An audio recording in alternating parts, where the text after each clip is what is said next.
I want to start today with a bit of a thought experiment. It's a little weird, so stay with me here. I am ready. Lay it on me. Okay, imagine you have a time machine. You are exactly who you are right now. You've got your modern clothes on, maybe a smartphone in your pocket, you know all about AI and space travel, and you zap yourself back to the year 1800. The year 1800. Right. Let's say Napoleonic France. Okay, I can picture it. High fashion, probably very low hygiene. I'm there. So here is your mission. You have to explain the internet to Napoleon Bonaparte. How do you do it? Oh, wow. Yeah. That's incredibly difficult. Right. Because if I walk up to him and say, it's a global network of computers, he doesn't know what a computer is. If I start talking about fiber optics or Wi-Fi, he thinks I'm speaking a completely different language. Or that I'm crazy. Exactly. You'd sound totally insane. So you have to use metaphors. You don't have a choice. Yeah, I'd have to use the vocabulary of his time. Right. You might say something like, it's a magical library that floats in the air. Or it's a giant spider web that wraps around the entire world and information travels across it like lightning. Right. You are describing something technically complex, something from your reality, but you are forced to use simple, relatable images from his reality. Exactly. And I want you, the listener, to keep that exact concept in mind today, because we are diving into a topic that requires exactly that kind of decoder ring. We are unpacking a massive multi-part discussion from the source material featuring 𝚑𝚊𝚊, and it's all about the Islamic concept of the end times. Qiyamat. Yes, qiyamat. But here's the hook, the thing that really grabbed me when we started researching this. The source doesn't treat this like some dusty, vague list of scary predictions. They treat it almost like a production schedule. It really is a fascinating approach. Usually when people talk about the apocalypse, any apocalypse, it's just all doom, gloom, and pure chaos. Right. But the source material here frames it like a serialized TV drama. You have a pilot episode, you have the build-up seasons, and then you have the massive season finale. And just like our Napoleon example, the source emphasizes that when we read these 7th century prophecies, we are essentially reading descriptions of the future, which is our present, written in the language of the past. Yes. So when the ancient texts talk about strange birds or mountains of gold, we shouldn't necessarily be picturing fairy tales or fantasy novels. We should be looking for the modern realities that those metaphors describe. And that ties perfectly into the concept of Ghaib. The unseen. Right, the unseen. It's basically the ultimate disclaimer at the front of the book. We are dealing with events that haven't happened yet, or they're currently happening in ways we don't fully recognize because we're looking at them through a modern lens. So our mission for this deep dive isn't just to scare everyone with doom-scrolling content, though, spoiler alert, we are absolutely going to get to some stuff later that sounds exactly like a zombie horde. Oh, we definitely are. But the real mission is to understand the psychology behind these events. We're going to look at the different seasons of the end times, we're going to examine the ultimate villain who literally weaponizes hunger, and we'll look at the resistance led by figures that feel like they just walked straight out of a history book. And throughout all of this, we are going to try to answer a very personal question for you, the listener. If this entire thing is a movie, which character are you playing? Are you one of the heroes? Or are you just one of the extras running around screaming in the background? That is the question. So let's hit play on the pilot episode. The source calls this the phase of 𝚑𝚊, which means the minor signs. And the argument they make here is pretty unsettling right out of the gate. Yeah, it really is. They argue that the pilot episode isn't coming sometime in the future. It has already aired. We are currently watching the reruns. The minor signs are essentially the world-building phase of the story. Before the main antagonist can even show up, the environment has to be perfectly primed. The source points to specific scenes or signs that are highly prevalent right now. And the most famous one, of course, is the massive construction boom. The skyscrapers. Specifically, there's a prophecy that mentions, you will see barefoot, naked shepherds competing in the construction of tall buildings. Now, I want to clarify something, because barefoot shepherds sounds a bit derogatory to a modern ear, but it's not meant to be, right? No, not at all. It's strictly a socioeconomic snapshot of a specific region.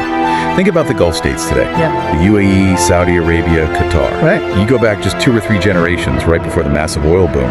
That region was largely nomadic. It's a traditional Bedouin society. Yeah. So the barefoot shepherd is just the historical baseline for the people of that region. And you look at them today, and you have the Burj Khalifa in Dubai. You have the Jeddah Tower being built. And the absolute key word the source highlights in that prophecy is the word competing. That is the crucial part. Right. It's not about efficient urban planning. Right. It's not a city council saying, hey, we need more housing density. It is a literal contest of ego. My tower has to be taller than your tower. It represents a massive psychological shift. Exactly. It's a shift from historical humility to this kind of aggressive material arrogance. The source argues that this specific sign is so literal, so undeniably physical, that you could literally just look at the Dubai skyline and check it off the apocalyptic list. But skyscrapers are just concrete and glass. They're the hardware. The source goes much deeper into the software of society. There's this concept of strangeness that I found really, really compelling. The idea that Islam began as something strange and will return to being strange. Yes. Gharib. When the faith first started in Mecca in the 7th century, it was completely alien to the existing tribal system. It was counterculture. It challenged the economy, the social hierarchy, everything. Right. And the prediction is that in the end times, holding on to that core faith will feel just as alien again. But the source brings up a really important nuance here. Yeah, this part is wild. It's not just about outsiders thinking your religion is weird. It's about a kind of identity amnesia within the community itself. The source brought up some survey data here that was honestly shocking to me. Surveys conducted in Turkey and Indonesia. Right, and context is everything here. Turkey was the seat of the Ottoman Caliphate for centuries.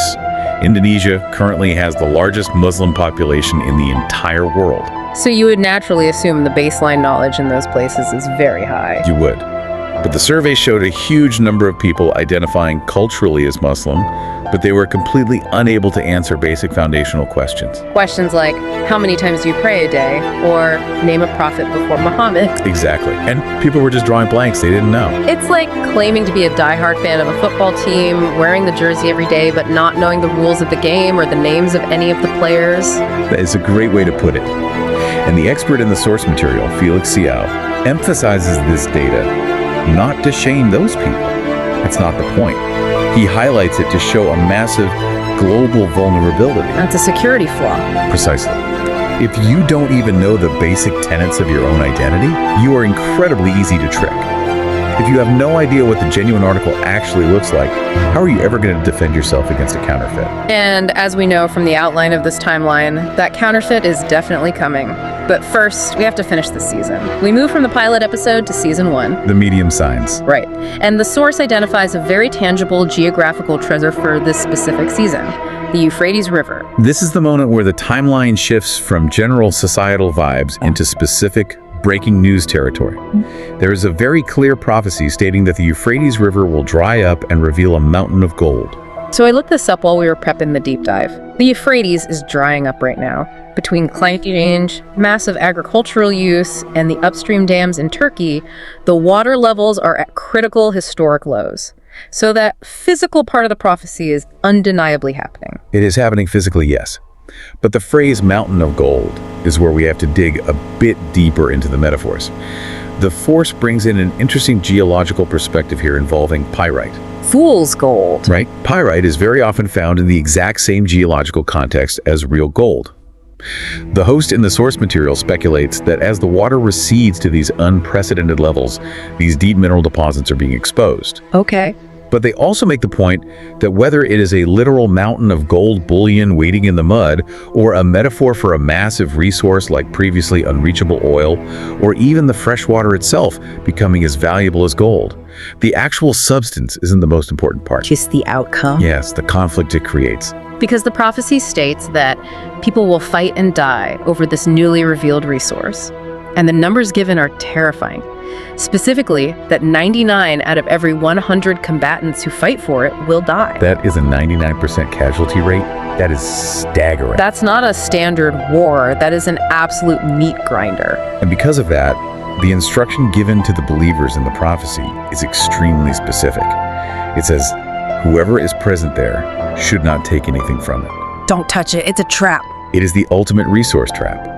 Think about the psychological desperation of a world that is already running out of water. The Euphrates dries up, this massive resource is revealed, and neighboring nations or militias or superpowers just swarm it, and they absolutely decimate each other trying to control it. And this creates the perfect global vacuum. I mean, think about it. If the armies of the world destroy themselves fighting for this gold in a drying riverbed, who is left to guard the gate? Who is keeping order? No one is.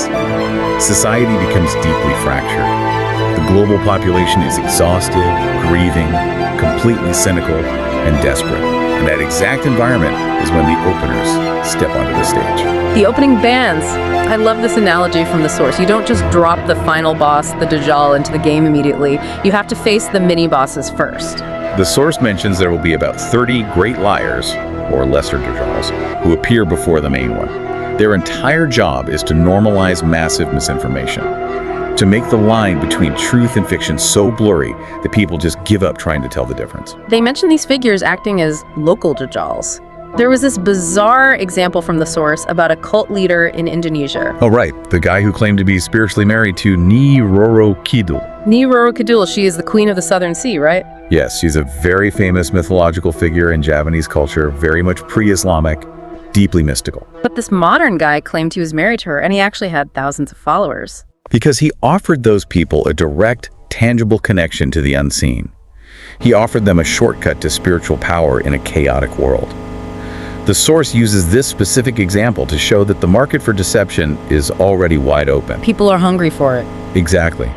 If a local guy can get thousands of people to genuinely believe he's married to a mythological mermaid queen, imagine what a highly charismatic global leader with actual tangible power could do. These openers fracture society. They create these intense cults of personality, they validate bad behavior, they twist religious texts to serve their own ends, and it leads to what the source calls the age of post-truth. Which is exactly where we find ourselves heading. Right, and the terrifying part is, by the time the real Dajjal shows up, nobody believes the news anymore. Nobody trusts institutions, which ironically means they are completely primed to believe anything that offers them comfort. And that perfectly sets the stage for the headliner, Al-Masih ad-Dajjal, the Antichrist. Okay, let's profile the villain of Season 2. Usually when I hear people talk about the Dajjal, they immediately go to the monster stuff, the one eye, the magic, and we will definitely get to that. But the expert in the source, Felix Xiao, brings up a tactical insight that honestly scared me way more than any monster story. The logistics. Yes, the Dajjal doesn't just rely on dark magic. He relies on total supply chain dominance. He weaponizes hunger. This is what the source refers to as the pre-season famine. Walk us through this timeline because it is incredibly systematic. The source outlines a very specific 3-year progression right before his arrival. It is a slow, agonizing, systematic collapse of the Earth's biosphere. Year 1? In year 1, 1/3 of the global rain is withheld by the sky, and 1/3 of the Earth's crops fail. So a severe global recession, huge food prices, but humanity survives. Barely. Then comes year 2. 2/3 of the rain is withheld. 2/3 of all crops fail. Famine becomes widespread. Governments start collapsing. And year 3? Total, absolute drought. The sky holds back all its rain. The earth holds back all its vegetation. Nothing grows. The livestock dies off completely. So we are talking about a global famine unlike anything in recorded human history. Total biological desperation. And in that specific context, the source quotes a truly terrifying line from the prophetic traditions. They say that during this time, a single sack of wheat becomes more valuable than a mountain of gold. Wow. That ties right back to the Euphrates in Season 1. It does. In Season 1, you send your armies to fight and die for the mountain of gold. But by Season 2, you would gladly trade all that gold for a basic sandwich. And that right there is the ultimate leverage point. The Dajjal does not just appear on a sunny Tuesday and ask people to worship him. He waits until humanity is at its absolute lowest, most biologically vulnerable point. He doesn't just say, worship me. He says, I have bread. It is the ultimate form of coercive control. He's essentially saying, acknowledge me as your God, and your children get to eat tonight. Deny me, and you watch them starve to death.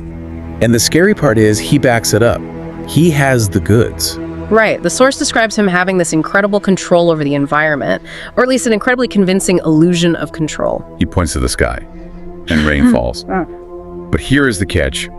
It only falls on the agricultural lands of the people who pledge allegiance to him. He points to the dead earth and crops grow instantly. He literally arrives bringing a paradise of food and water to a starving planet. But the source makes it very clear that this is an inversion of reality. Complete inversion. The source warns that his paradise, the food, the comfort, the wealth, is actually a spiritual trap. It is Allah's hell. And the hell he inflicts on the people who refuse him, the starvation, the poverty, the suffering, is actually their ticket to Allah's heaven. So to survive this, you have to actively trust the unseen over the seen. Yes. Your physical eyes are telling you that is a glass of fresh, cold water and I'm dying of thirst, I need to drink it. But your faith has to step in and tell you, no, that is a trap, I need to abstain. Imagine the sheer, terrifying strength of will that requires. Imagine watching your own family suffer and knowing you could end it just by nodding your head to this guy. It's unbearable. That is exactly why the Dajjal is considered the single greatest trial since the creation of Adam. It strips away all philosophy. It pits basic biological survival directly against spiritual integrity. Let's talk about his branding, his physical appearance, because he doesn't hide who he is. He's not sneaking around in his disguise. No, he is highly distinct. The source describes him as having one blind eye, and the description is very specific. It looks like a floating grape. It's bulging out, completely opaque. It's a physical deformity that everyone can see. And the text on his forehead. Right. Written directly on his forehead are the Arabic letters kafara, which spells kafir, meaning disbeliever or denier of truth. And the absolute most crucial detail about this mark is that you do not need to be literate to read it. It's essentially a spiritual subtitle. The prophecy says that every true believer, whether they can read or not, will see that word glowing on his head. If you have a connection to God, you see him for exactly what he is. But the absolute horror of the situation is that people will see it, they will know what it means, and they will follow him anyway. Yes. The source heavily implies that many people will know he is the false Messiah. They will see the sign, they will remember the warnings. But the physical hunger will just be too strong. They will sell out. They will essentially say, look, I know you are the bad guy, I know this is a test, but you have the buffet and I am starving. Talk about a bleak picture of human nature. Now, where does this guy actually come from? The source drops a bit of a mystery here involving a shackled man. This is one of the most fascinating parts of the theology. This is the Hadith of Tamim al-Dari. It is a verified narrative from the time of Prophet Muhammad. Walk us through the story. So, a companion of the Prophet named Tamim al-Dari gets shipwrecked on an unknown, uncharted island. He and his crew get off the boat and they meet this strange, heavily hairy beast called Al-Jassasa. A literal beast. Yes. It acts as a kind of guide, and it tells them to go into a monastery on the island because there is someone inside waiting for news. So they go inside, and they find a massive human being physically chained and shackled to the walls. And this shackled giant starts interviewing them. He interrogates them. He immediately asks about very specific geographical landmarks. He asks about the date palms of a place called Baisan. He asks about the water levels in Lake Tiberias. And finally, he asks if the unlettered prophet has appeared in Arabia yet. And they answer him. They tell him the truth. They say the date palms are stopping their production, the lake is receding, and yes, the Prophet Muhammad has appeared and migrated to Medina. And what is his reaction? When he hears those answers, he basically declares that his time is near.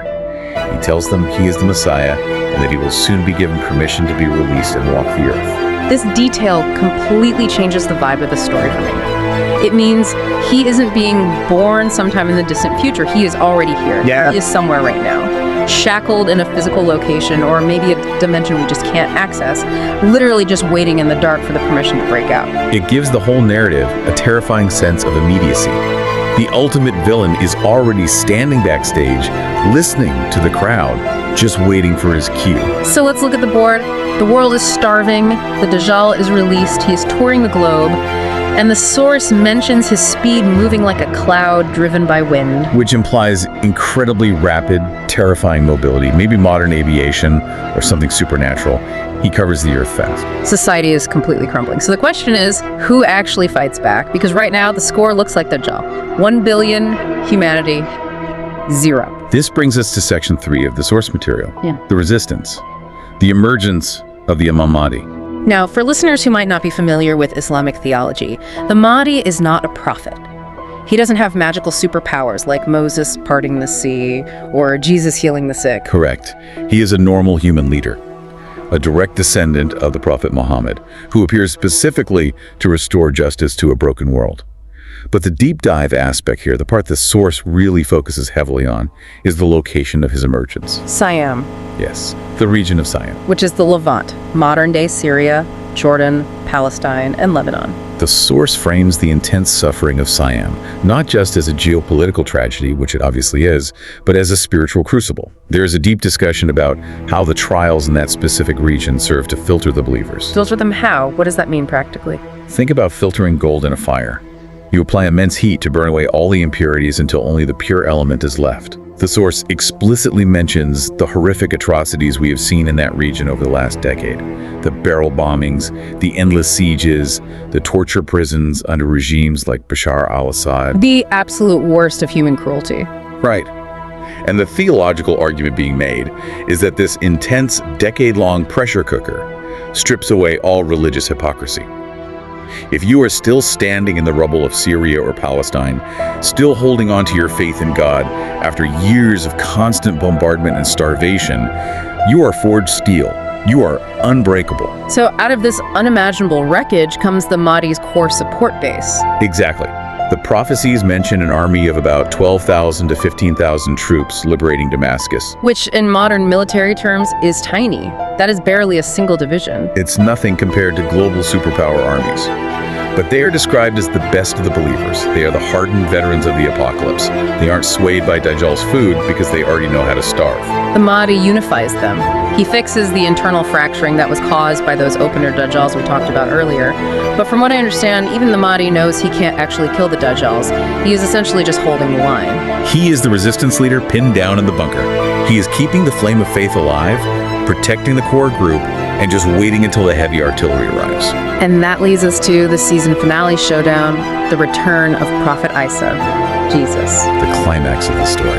I love the specific details the source provides here because it reads incredibly cinematically. He descends at the white minaret in the eastern part of Damascus. It's a very vivid picture. He descends with his hands resting on the wings of two angels. He's wearing garments made of red earth, a kind of terracotta color. And the description of his hair is fascinating. The wet hair. Yes, the texts say his hair appears wet and glistening with drops falling from it as if he just stepped out of wudu, the ritual purification, even though no physical water has touched it. What does that signify? It symbolizes absolute purity, life, and freshness. It is the direct visual contrast to the Dajjal who brings drought, death, and deformity. Isa brings life. And he arrives right at the time of the Fajr prayer, the dawn prayer. The world is literally ending outside, the Dajjal has surrounded them, but the resistance is inside the mosque praying. It completely anchors the event in spiritual discipline. Panic is useless. Prayer is the weapon. And the protocol of what happens next is so fascinating. Yeah. The Mahdi is at the front, leading the prayer. He recognizes Isa descending. And he tries to step back. Right. The Mahdi tries to step back to let Jesus, a major prophet of God, lead the prayer. It's the ultimate sign of respect. But Jesus declines. He puts his hand on the Mahdi's shoulder and pushes him forward, telling him to lead. Why? I mean, he's Jesus. Why wouldn't he lead? It's a massive theological statement. Isa is showing the world that he has not returned to start a brand new religion or to bring a new set of laws or to override the current leadership of the believers. He is there to validate and protect the existing truth. By praying behind a human leader of the Muslim community, it is a profound moment of solidarity. Wow. Okay, so they finish the prayer, and then the doors of the mosque are opened, and Dajjal is waiting right outside with his army. The prophecy says he has gathered an elite force, 70,000 soldiers from Isfahan, which is in modern-day Iran, and they are wearing distinctive green shawls. Dajjal is feeling incredibly confident. He has starved the world into submission. He thinks he is the absolute master of the earth. And then the doors open, and he sees Isa. And he doesn't cast a dark spell. He doesn't try to fight him. He doesn't throw a fireball. He runs. He turns and runs in absolute terror. The source describes his reaction vividly. It says, Dajjal begins melting like salt in water. Just from seeing him. Yes. The sheer presence of absolute divine truth is physically toxic to the ultimate deceiver. It's an involuntary physiological reaction. If Isa just stood there and did nothing, Dajjal would eventually just dissolve into a puddle. But Isa doesn't just let him dissolve. He chases him down. He pursues him all the way to the Gate of Lead, which is modern-day Lod right near Tel Aviv. And that is where he ends him. He pierces him with a spear. The nightmare is finally punctured. The false god is dead.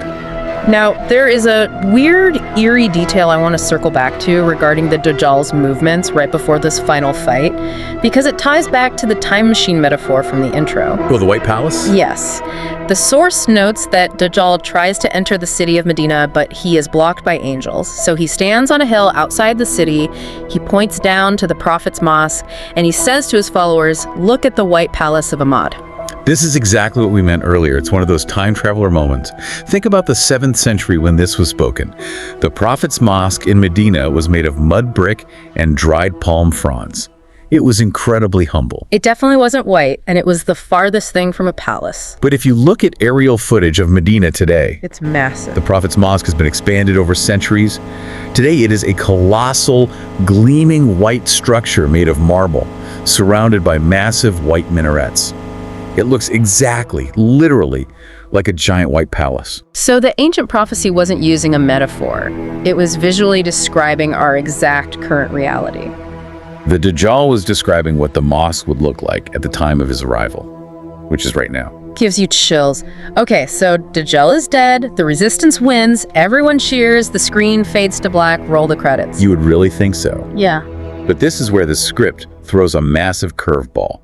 The movie is not over, there is a post-credits scene, and the entire narrative suddenly switches genres from a geopolitical action thriller to pure, unadulterated horror. Enter Ya'juj and Ma'juj, Gog and Magog. This is the part of the source material that honestly felt the most overwhelming to me, because we aren't talking about a human army anymore. We're talking about an unstoppable flood. So let's clarify who or what they are. Are they aliens? Are they demons? Are they orcs? The source is very clear on their biology. They are human, they are direct descendants of Japheth, one of the sons of Noah. So they are technically our distant cousins. Okay, so they are humans. Biologically, yes. But they represent humanity entirely stripped of restraint, empathy, and civilization.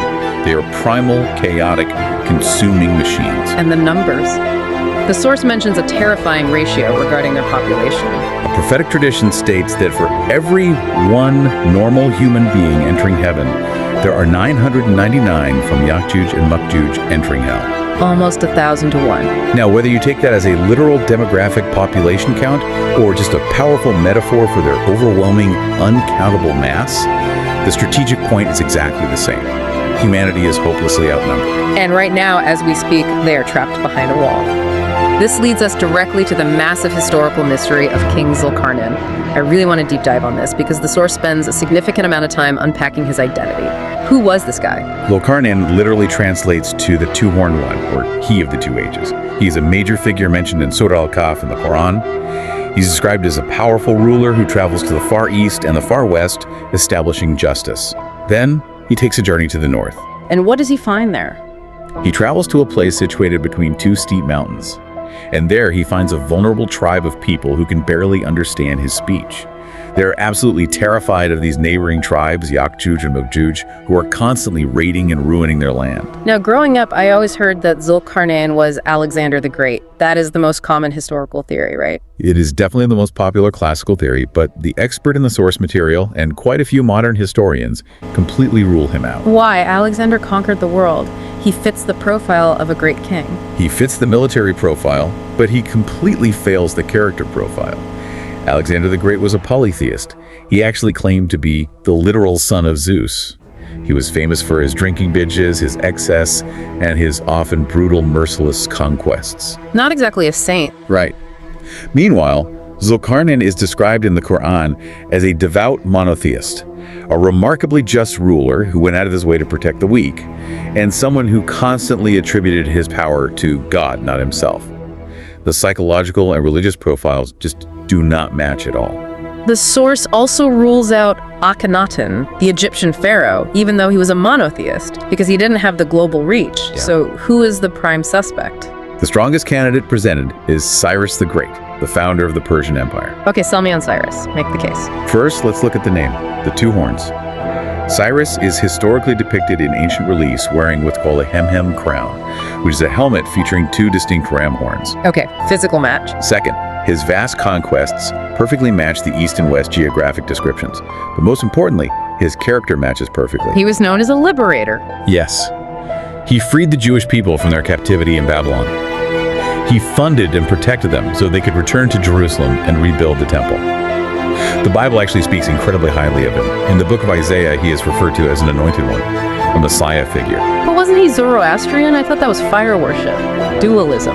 That is the modern perception. But the source argues that early original Zoroastrianism was fundamentally monotheistic. They worshipped a Ahura Mazda, the single creator god. So with Cyrus, you have a monotheistic, historically verified just ruler with unparalleled global power who wore a two-horned crown and who campaigned into the northern mountains. And while he's up there in the north, he builds a wall to protect those vulnerable people. But let's talk about the technology of this wall, because he didn't just stack a pile of rocks. No, the text in the Quran is highly specific about the engineering involved. Zulkarnain doesn't ask for stones. He asks the locals to bring him massive blocks of iron. He stacks these iron blocks up to fill the gap between the two mountain cliffs. Then he orders them to blow fire on it until the iron is glowing red hot. And then comes the genius part. Right. He says, bring me molten copper to pour over it. He's creating an advanced metallurgical alloy. Exactly. Think about the materials. Iron is incredibly strong, but it is brittle, and it rusts over time. Copper is softer, but it adds flexibility and it provides high corrosion resistance. By fusing them together, he essentially created a massive, unbreakable composite metal plug. It's an ancient concept for stainless steel. And where is this wall supposed to be? The source speculates it is likely somewhere deep in the Caucasus Mountains, perhaps the Darial Gorge in modern-day Georgia, or maybe further east in the mountains of Kyrgyzstan.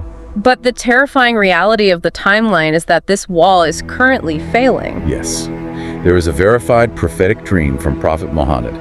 He wakes up one day, his face flushed red, and he says, "Woe to the Arabs from the evil that is drawn near." He makes a small circle with his thumb and index finger, and he says that a hole exactly this size has just opened in the barrier of Ya'juj and Ma'juj. So the countdown clock started 1400 years ago, and the prophecy states that right after the Dajjal is defeated, the wall breaks completely, and the Horde comes swarming down from every high place. The description of their mass consumption is just terrifying.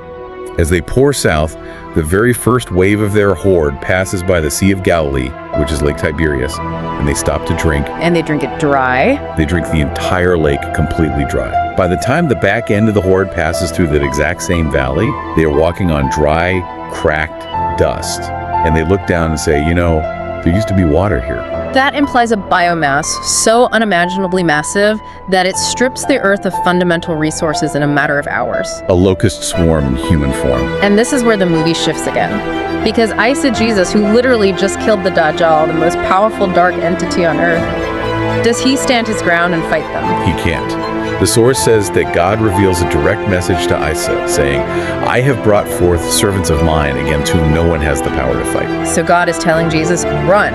Essentially, yes. The instruction is, take my believing servants safely to Mount Tur, which is Mount Sinai. It is a full tactical retreat. The believers are besieged at the top of the mountain, completely trapped, while the world below them is literally being eaten alive. And eventually, Ya'juj and Ma'juj run out of targets. They have killed everything on the ground. So their sheer arrogance and hubris takes over. They look around the ruined earth and they say, "We have killed the inhabitants of the earth, now let us kill the inhabitants of heaven." And they start firing their spears and arrows up into the sky. And the arrows fall back down, covered in blood. It's a divine psychological trick.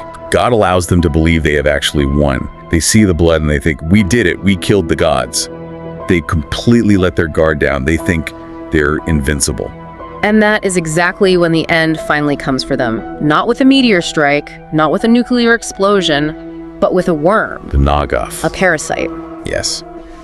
Up on the mountain, Isa and the believers are starving. They are desperate, and they pray for divine intervention. And the solution God sends is strictly biological. It is a tiny worm or parasite that suddenly attacks the necks of the entire horde. And in one single night, the entire multi-billion army of Ya'juj and Ma'juj dies simultaneously. Talk about anticlimactic for the bad guys. Total world domination completely ended by a germ. But look at the profound theological lesson there. The Dajjal had incredible dark magic and technology. He was killed by a simple physical spear. The Horde had unimaginable physical numbers and brute strength. They were killed by a microscopic worm. Right. It perfectly demonstrates that no matter how big the threat seems, God always has a soldier perfectly tailored to neutralize it. But their death creates a massive new problem. The source mentions the smell. Oh, it's horrific. You have billions of rotting corpses blanketing the earth. The stench is so unbearable that the earth is completely uninhabitable for the survivors. So a massive cleanup crew is dispatched. The birth. Giant birds with necks like camels sweep down. The host in the source material speculates a bit here, wondering if these could be resurrected prehistoric creatures, maybe something like a Quetzalcoatlus or some ancient terror bird.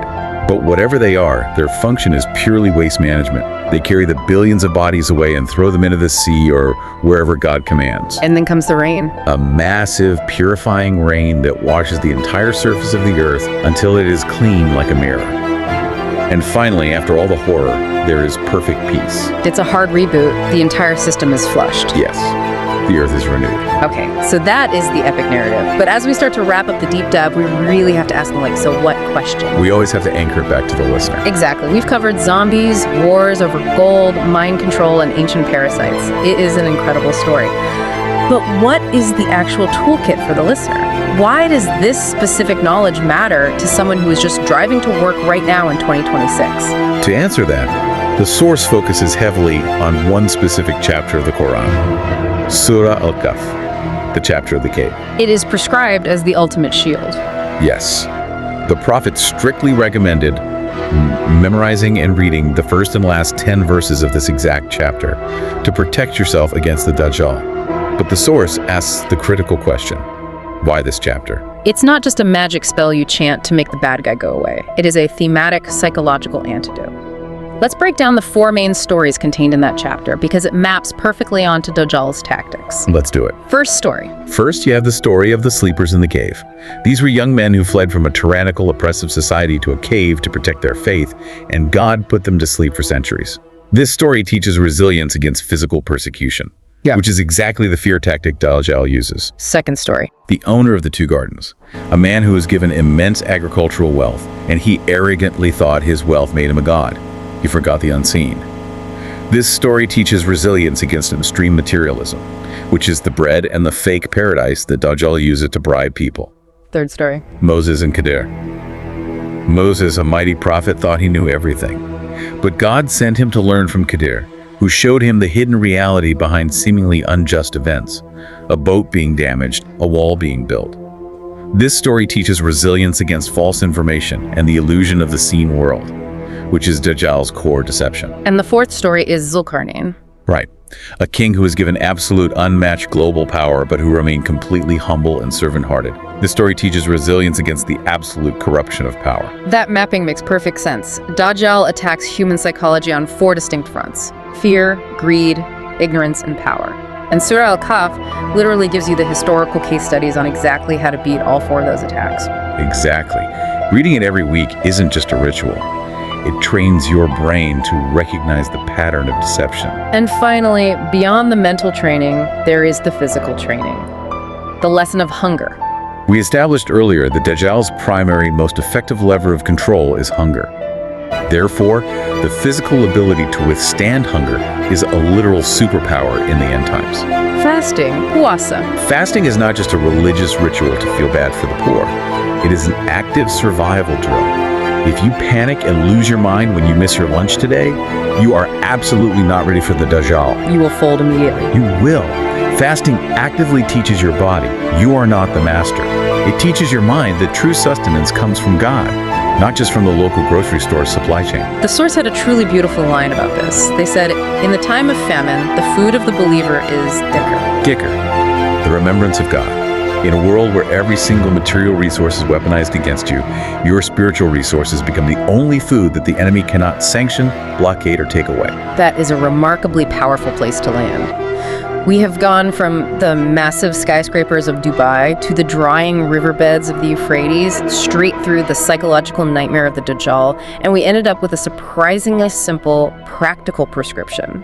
Read and fast. It empowers the individual. You sitting at home can't stop the Euphrates from drying up. You can't stop the iron wall from breaking, but you have total control over scripting your own resilience. The source ends their discussion with a final reality check regarding the timeline. The Dajjal comes, Isa descends and kills him, Ya'juj and Ma'juj swarm and then die. The earth is washed clean and peace returns. But eventually, Prophet Isa dies. Yes, because he is human. He will live out the rest of his natural life, he will establish justice, and then he will pass away naturally. And the prophetic tradition states he will be buried right next to Prophet Muhammad. And there is currently an empty space there, right? Yes. Inside the Prophet's tomb complex in Medina, there's a specific empty space reserved. It has been waiting for him for 1,400 years. That really brings the whole massive story home. The story eventually ends. The world eventually ends. And that leaves us with the final thought for the listener. The source describes the Dajjal as the final test. But if the minor signs the pilot episode are already in the can, and we are currently living in season 1, then the only variable left in the equation is us. Are we just the extras wandering around the background, or are we the ones actively preparing the script to survive the season finale? That is the ultimate question every single listener has to answer for themselves. A huge thank you to the source material from 𝚑𝚊𝚊-channel for providing this incredible, terrifying journey. It has given us a massive amount to think about, not just regarding the distant future, but about exactly who we are right now. Indeed. Because in this context, knowledge isn't just trivia, it's preparation. Thanks for diving deep with us today. Until next time, keep your eyes open.